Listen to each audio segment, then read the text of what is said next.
Growing fruits, vegetables, herbs, and raising animals within city limits. That is the definition of urban farming, and although it's nothing really new, its popularity continues to grow across the country.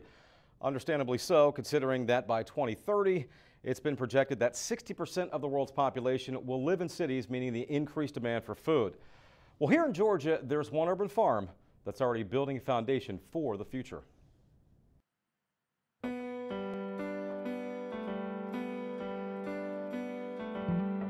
Between the Oakland City and Adair Park neighborhoods in downtown Atlanta sits the urban farm at Westside Trail, the Atlanta BeltLine's first agricultural site. There's no fancy tractors or machinery or high-tech irrigation systems, just two farmers with a deep passion for what they do. I did not grow up in the country. I grew up in the city. I didn't grow up from a farming family. I didn't really have much idea of what it entailed. So like my family had always been a part of a CSA, a community supported agriculture program since I was like 6 years old. So I did have that sort of contact with the farm. Like we got a box of vegetables every week in the summertime. We'd go visit the farm. So I had that, perception there, but I didn't know what it was going to be like.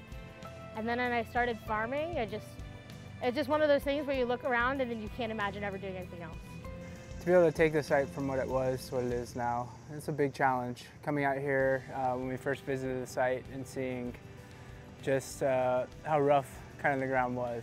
It's been compacted by trucks, the soil been taken away. Not much was growing, it's really scrubby. And just seeing what we're able to grow out here is also tough. It's rough, but then seeing the transformation from vegetables growing in our first season really exceeded our expectations in the first year, which is pretty awesome. ANDREA NESS credits that early success to a rotation of cover crops, which were desperately needed considering the soil condition or lack of when they first arrived on the property. According to NESS, soil tests were taken, and the results, quote, some of the strangest readings she has ever encountered.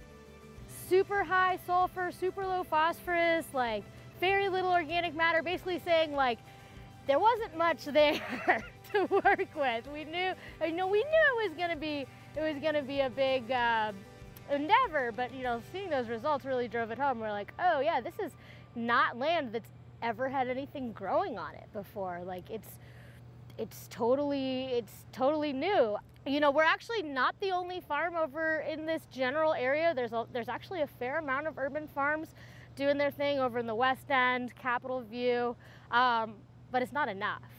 People need more options for fresh vegetables than we have, and so it felt really great to be a part of creating that solution. That was really fun. We want this to be a productive and self-sustaining farm, so we want it to be able to employ both of us. Hopefully we'll have people that we'll be able to bring on as employees. It'd be great to be able to do that from people from the neighborhood to be involved in the community. We want to be able to feed the community, and that means to us, people in all the surrounding neighborhoods, we'd like to be a place where they can come and get fresh vegetables, another option. And we know that we're going to be right here on the Beltline, so we're going to have people coming from outside the community here as well. And if you'd like to learn more about the farm or the Atlanta BeltLine, log on to the address you see there. That's beltline.org. Also, the urban farm we feature, it's also called Aluma Farm.